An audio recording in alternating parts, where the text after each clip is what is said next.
Real Madrid prezidenti Florentino Perez klubning oxirgi natijalaridan keyin muxlislarning unga bo'lgan ishonchini yo'qotganini yaxshi his qilmoqda va muxlislarning ishonchini qaytarish uchun aqli bovar qilmas ishga qo'l urmoqchi. Bu xabar sizni ham shokka tushirishi aniq.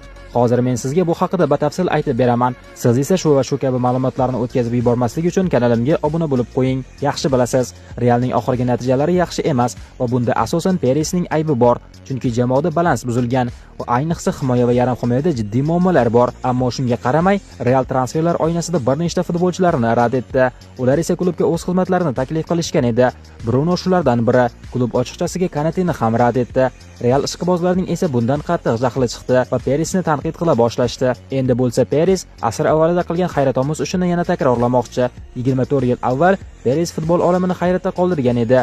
U Barselona sardori Luis Figoni sotib olgan. Endi esa Perez yana bir Barselona futbolchisi Pedriga jiddiy tarzda qiziqish bildirmoqda. Pedrining o'yinlari Perezni ham hayratga solgan va uni xuddi Figo bilan bo'lgan vaziyat kabi Barselonadan tortib olib 2027-yilda Realga olib kelmoqchi. Xo'sh, siz bu transferga ishonasizmi? Izohlarda fikringizni yozib qoldiring.